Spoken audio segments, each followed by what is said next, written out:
Hi hello welcome back. ഇന്ന് നമുക്കൊരു അടിപൊളി കട്ട്ലറ്റിൻ്റെ റെസിപ്പി നോക്കിയാലോ. നേരെ വീഡിയോയിലേക്ക് പോവാം. ഞാൻ അതിനായിട്ട് ഇവിടെ 250 ഗ്രാം അളവിൽ ബോൺലെസ് ചിക്കനാണ് എടുത്തിരിക്കുന്നത്. ആദ്യം തന്നെ ചിക്കൻ ഒന്ന് മാരിനേറ്റ് ചെയ്തെടുക്കണം. അതിനായിട്ട് 1/4 ടീസ്പൂൺ അളവിൽ മഞ്ഞൾപ്പൊടി, 1 teaspoon Kashmiri chilli powder, 1/4 teaspoon കുരുമുളക് പൊടി, 1/4 ടീസ്പൂൺ ഗരം മസാല, ഈ ചിക്കനിലേക്ക് ആവശ്യത്തിനുള്ള ഉപ്പും കൂടി ചേർത്ത് നന്നായി മാരിനേറ്റ് ചെയ്തെടുക്കണം. സാധാരണ നമ്മൾ കട്ട്ലറ്റ് ഉണ്ടാക്കുന്നത് ചിക്കൻ മഞ്ഞൾപ്പൊടി ഉപ്പും ഇട്ട് വേവിച്ചിട്ടല്ലേ, അതിനേക്കാളും ഒരു 2 ഇരട്ടി ടേസ്റ്റാണ് ഇങ്ങനെ ഉണ്ടാക്കുമ്പോഴത്തേക്കും കട്ട്ലറ്റിന്. ഇനി ആ മാരിനേറ്റ് ചെയ്ത് വെച്ചിരിക്കുന്ന ചിക്കൻ ഒന്ന് ഫ്രൈ ചെയ്തെടുക്കണം. ഞാൻ അതിനായിട്ട് 1 ടീസ്പൂൺ അളവിൽ ഓയിൽ ഒഴിച്ച് കൊടുത്തിട്ടുണ്ട്. ഒരുപാട് ഓയിൽ ഒഴിച്ച് ഡീപ്പ് ഫ്രൈ ചെയ്യേണ്ട ആവശ്യമില്ല. കട്ട്ലറ്റ് നമ്മൾ ഓൾറെഡി ഫ്രൈ ചെയ്യുന്നത് കൊണ്ട് കുറച്ച് ഓയിൽ മാത്രം മതി ചിക്കൻ ഫ്രൈ ചെയ്തെടുക്കാനായിട്ട്.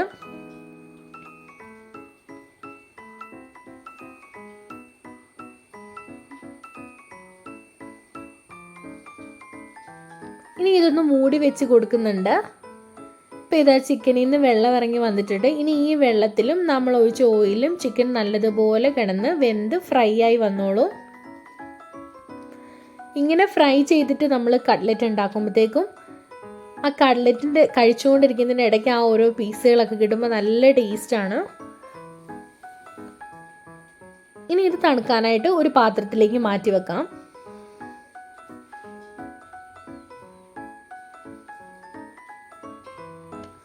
ഇനി ആ സെയിം ഓയിലിലേക്ക് തന്നെ കുറച്ചുകൂടി ഓയിൽ ഒഴിച്ചു കൊടുത്ത് കട്ട്ലറ്റിന് വേണ്ട മസാല നമുക്ക് തയ്യാറാക്കി എടുക്കാം. ഞാൻ അതിനായിട്ട് ഇവിടെ ഒരു വലിയ സവാള ചെറുതായി അരിഞ്ഞെടുത്തിട്ടുണ്ട്.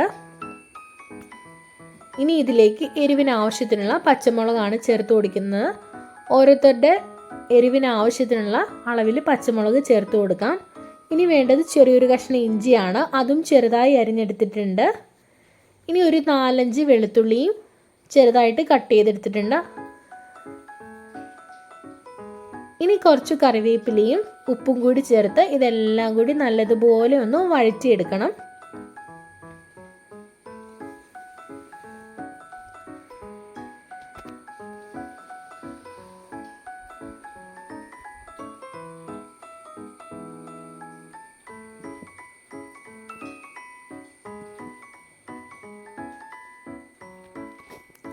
ഇത് വഴണ്ട് വരുന്ന സമയത്തിന് നമ്മൾ നേരത്തെ തണുക്കാനായിട്ട് മാറ്റി വെച്ച ചിക്കൻ ഒന്ന് ക്രഷ് ചെയ്തെടുക്കണം.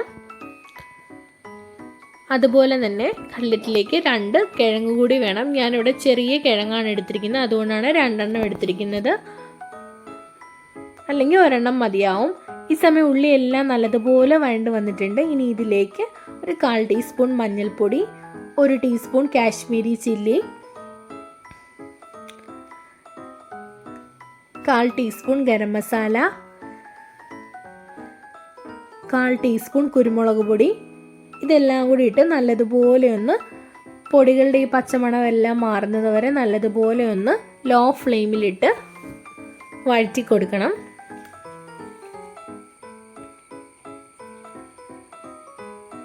ഇനി ഇതിലേക്ക് വേവിച്ച് വെച്ചിരിക്കുന്ന ആ ഉരുളക്കിഴങ്ങ് കൂടെ ചേർത്ത് കൊടുക്കാം.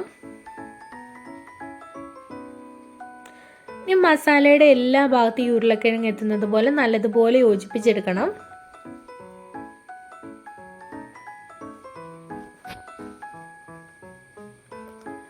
ഇനി ഇതിലേക്ക് ക്രഷ് ചെയ്ത് വെച്ചിരിക്കുന്ന ചിക്കനും കൂടി ചേർത്ത് നല്ലതുപോലെ ഒന്ന് യോജിപ്പിച്ചെടുക്കണം.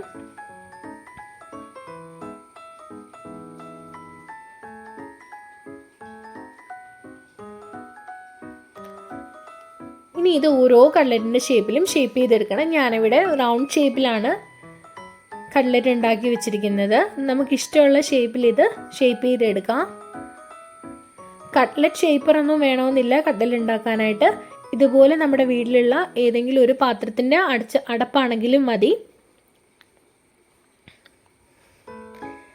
ഇനി വേണ്ടത് കുറച്ച് ബ്രെഡ് ക്രംസും 2 മുട്ടയുമാണ്. ഇനി ഓരോ കട്ട്ലറ്റും ബ്രെഡ് ക്രംസിലും മുട്ടയിലും വീതം മുക്കി ഇതുപോലെ കോട്ട് ചെയ്തെടുക്കണം. ആദ്യം മുട്ടയിൽ മുക്കി പിന്നെ ബ്രെഡ് ക്രംസിൽ മുക്കി എടുക്കണം. ഇനി ഇത് ഓയിലിട്ട് ഫ്രൈ ചെയ്തെടുക്കാനാണ്. ഞാൻ അതിനായിട്ട് കട്ട്ലറ്റ് അത്യാവശ്യം മുങ്ങുന്നത് പോലെ എണ്ണ ഒഴിച്ചിട്ടുണ്ട്. ഓയിൽ ഒരുപാട് ചൂടായാൽ കട്ട്ലറ്റ് വേഗം തന്നെ കരിഞ്ഞു പോകും. ഇതിൻ്റെ ഉള്ളൊക്കെ ഓൾറെഡി കുക്കായതുകൊണ്ട് മീഡിയം ഫ്ലെയിമിലിട്ട് വേണം കട്ട്ലറ്റ് ഉണ്ടാക്കിയെടുക്കാനായിട്ട്.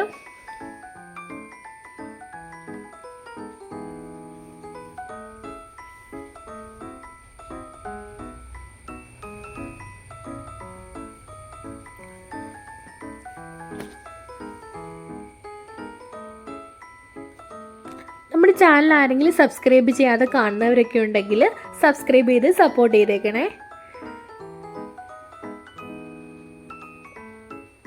കട്ട്ലറ്റിൻ്റെ ഒരു വശം നല്ലതുപോലെ മൊരിഞ്ഞതിന് ശേഷം മാത്രമേ മറിച്ചിടാവൂ, അല്ലെങ്കിൽ ചിലപ്പോൾ പെട്ടെന്ന് പൊട്ടിപ്പോകാനുള്ള ചാൻസ് ഉണ്ട്.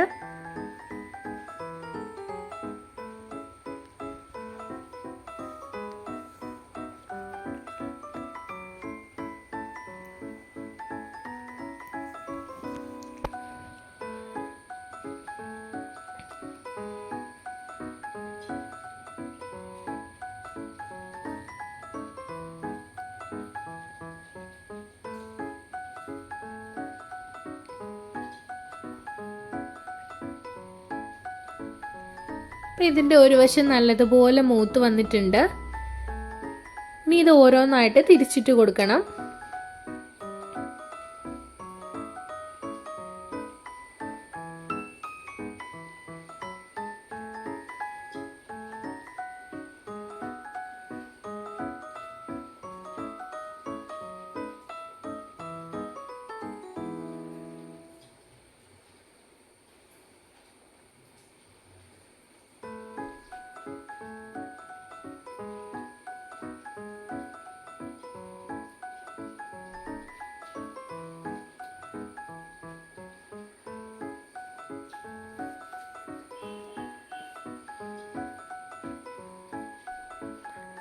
ഇങ്ങനെ ഞാൻ 2 ബാച്ച് കട്ട്ലറ്റും ഫ്രൈ ആക്കി എടുത്തിട്ടുണ്ട്.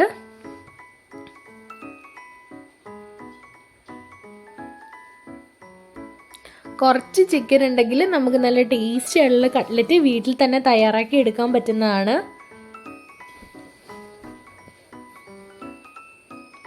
കടയിൽ നിന്ന് വാങ്ങിക്കുന്ന കട്ട്ലറ്റിനെക്കാളും നല്ല ടേസ്റ്റി ആയിട്ടുള്ളൊരു കട്ട്ലറ്റാണിത്.